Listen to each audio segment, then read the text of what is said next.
Olá, e continuando então o nosso diálogo franco com o Dr. Ricardo Carneiro, delegado da Polícia Federal, Delegacia de São José dos Campos. Voltando a falar sobre o tema que o senhor abordava no bloco anterior, eu gostaria que o senhor continuasse a exposição sobre esse controle que o senhor se referia. Então, um dos mecanismos previstos pela Lei de Combate ao Crime Organizado é a ação controlada. Ela permite que a gente não realize o flagrante. Isso, para o ponto de vista da investigação, pode ser vantajoso, porque te leva, ao invés de prender uma, duas pessoas em situação flagrancial, você acompanhar, com a supervisão, com o acompanhamento também do Ministério Público e do Poder Judiciário, quando necessário, deixar de realizar a prisão em flagrante para fazer no momento mais oportuno do ponto de vista de produção da prova e da identificação dos autores. Mantendo a campana, doutor, essa é a expressão correta, não? Sim. Seria mais ou menos isso? Exatamente, acompanhando, ou fisicamente, ou por imagens, ou por interceptações, mas acompanhando aquele trânsito, aquelas ações criminosas.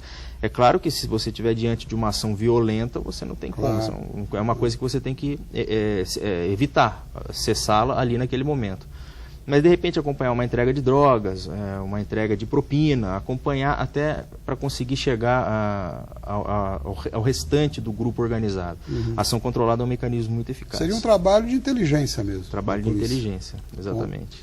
Então, Ricardo, eu queria que o senhor falasse sobre as dificuldades, já que a gente está falando agora nesse ponto de trabalho de inteligência, esse controle que o senhor está se referindo, mas sobre as dificuldades da infiltração, no caso de agentes no crime organizado, para obter provas. Isso me parece uma coisa bastante difícil, não é isso? Ou não? Dependendo da situação, sim. A infiltração de agentes de inteligência ou policiais em organizações criminosas é mais um dos mecanismos previstos pela Lei de Combate ao Crime Organizado. O que se entende por isso? Então a lei dá guarida a essa ação? A lei dá. Ela permite que haja essa infiltração. Então o agente infiltrado ele vai passar a fazer parte da organização criminosa como se um criminoso fosse. Qual que é a dificuldade disso? A dificuldade disso... Em resumo, ele anda no fio da navalha. Sempre, do começo ao fim. Se você faz uma infiltração numa investigação voltada a combate de crime de colarinho branco, por exemplo, essa infiltração ela é mais tranquila para o agente, porque ela não trata de crimes violentos.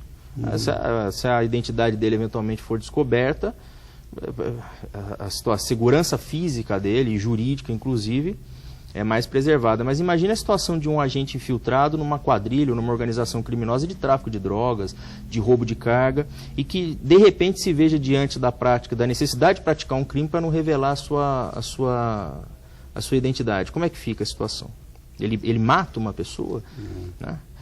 Para não revelar a investigação, revelar a sua identidade, ou ele deixa ou tenta evitar aquele crime. Ou ele acaba morrendo. E morre junto. Uma vez descoberto. Morre junto com a vítima.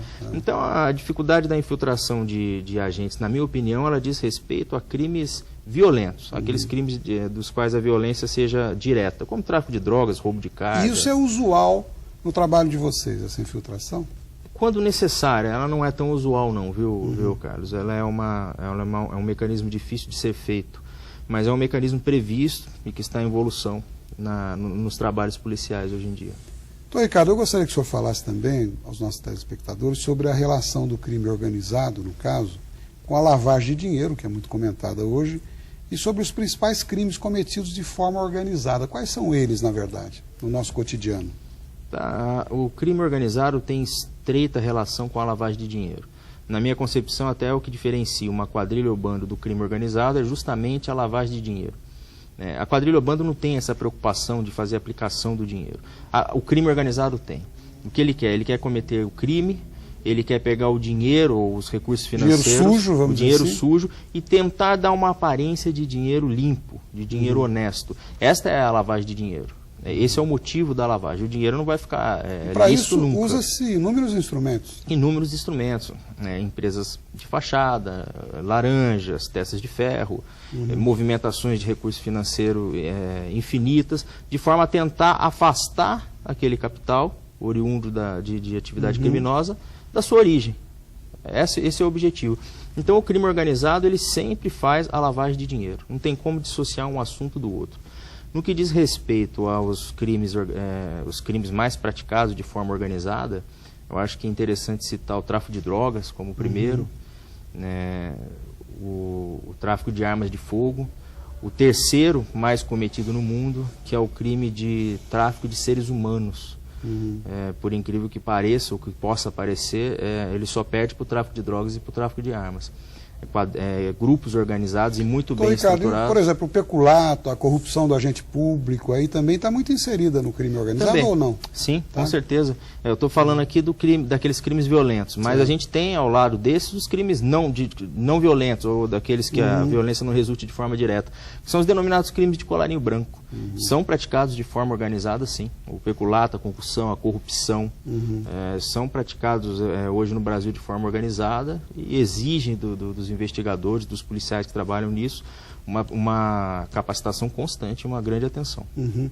Então, Ricardo, eu queria que o senhor falasse também sobre a complexidade das investigações e do próprio inquérito policial, que para arredondar, como os senhores usam aí comumente essa palavra, né, no meio policial em geral, o inquérito para que o promotor possa depois oferecer a denúncia, também é algo que deve exigir muito do policial, os instrumentos que ele tem, não é isso?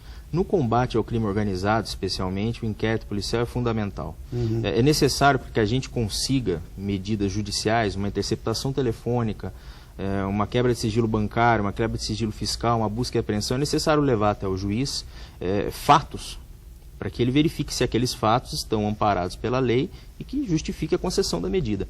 Sem a instrumentalização disso, e isso é feito pela Polícia Judiciária dentro do inquérito, não tem como o juiz se convencer da necessidade de conceder uma interceptação, uma prisão, uma busca e apreensão. Então, me parece que o inquérito é fundamental. Existem muitas críticas que circulam aí à figura do inquérito policial, mas me parece que extinguir o inquérito seria modificar nomes. Seria ampliar a impunidade. Ampliar a impunidade e modificar nomes. No lugar do inquérito viria um outro procedimento escrito com outro nome. Né? E as ações criminosas, especialmente as organizadas, são praticadas de forma muito complexa. Ela envolve diversos atos. Então você precisa, durante uma investigação, de uma quebra de sigilo bancário, de uma quebra de sigilo fiscal, de vigilância que são feitas pelos agentes, pelos policiais civis ou pelos agentes de Polícia Federal, uma vigilância para fotografar bens, fotografar encontros. Então isso são investigações complexas que às vezes levam anos. Complexo e muito articulado. Muito né? articulado. Então, às vezes, levam anos para que você chegue ao final dessa investigação. E isso não é culpa do inquérito.